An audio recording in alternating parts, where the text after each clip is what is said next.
Hello team, welcome to another ATP Geopolitics video with myself, Jonathan M.S. Pearce. This is a US political and actually geopolitical update concerning the strike on the Venezuelan supposedly drug boat. I say geopolitical because this has an impact on Venezuela. It also has an impact on what the US does going forward and what other nations can do going forward. And I'm going to give you an update with regard to what Vance, the Vice President, has said. Now, I've already done a video on this. So this is illegal, not only from kind of international rules of law and war, but also from the US's own rule book and handbook. So essentially what happened is the US blew up a boat either in Venezuelan waters or international waters. So not their citizens, not their area of jurisdiction. And they just took out a boat, blew it up and killed 11 people. Some say 13 people. Supposedly there were drugs on board, but with 11 people on board, I don't know there's much space for drugs. Anyway, they claimed it was a drug boat, but there was no recourse to due process. So like you cannot do this. The example I gave in my previous video is if suddenly you were looking out across the road from your house or apartment and a house across the road was just a missile went into it and blew it up. And then your government said, oh, there were people dealing drugs from that house, so we just blew it up. You'd be like, you can't just blow people up, right? You arrest them because it could be mistakes. You don't know who else is in that house. Was there a baby in the upstairs room? So on and so forth. You could have made a mistake. So you have to go through due process, and that stops you going through on these horrific attacks and making mistakes and killing people unnecessarily. But you just can't do that.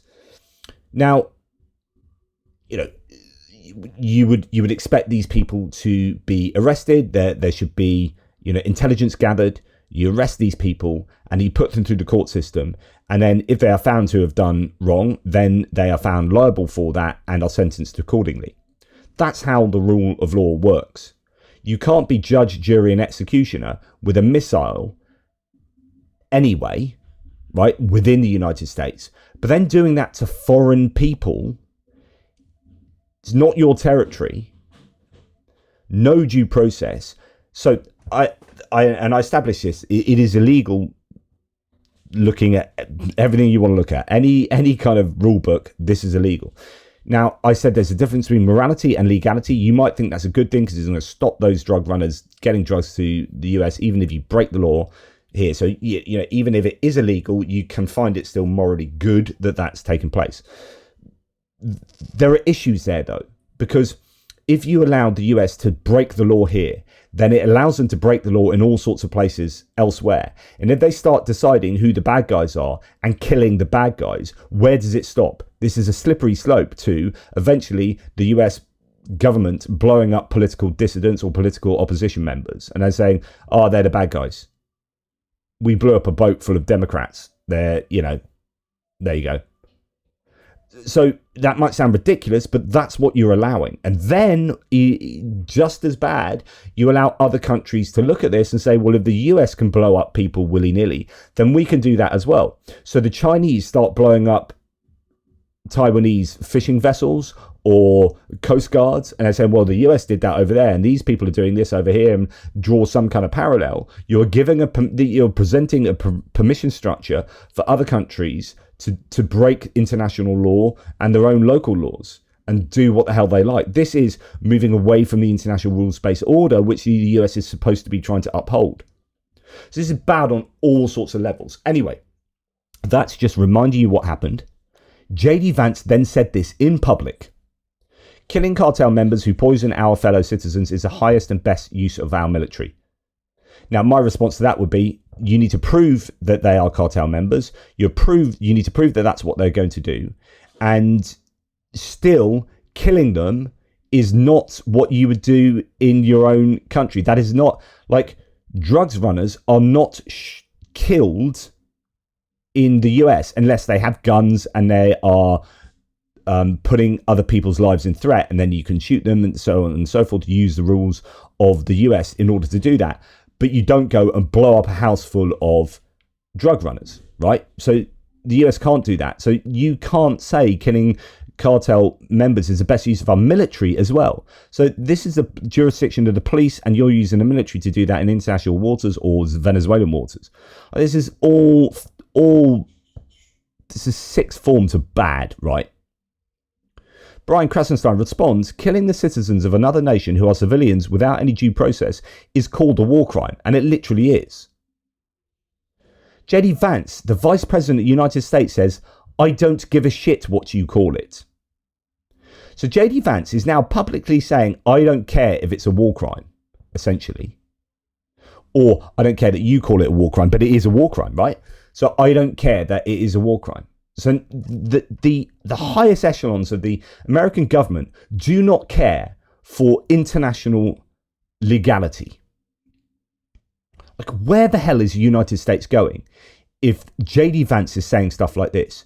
So Rand Paul, a Republican libertarian senator, says, JD, quote, I don't give a shit, Vance, says killing people he accuses of a crime is the, quote, highest and best use of the military.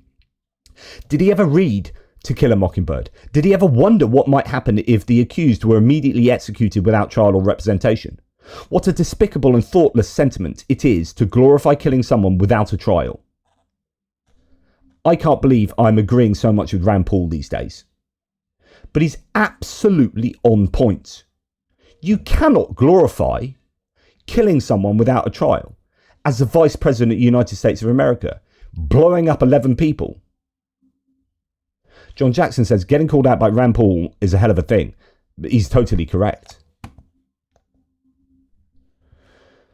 Trump officials have then, according to Axios, abruptly cancelled a Venezuela boat strike briefing as the attack is being criticised worldwide as an act of war.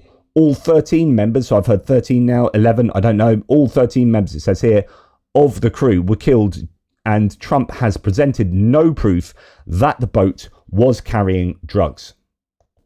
But remember, apparently Trump gave this the green light.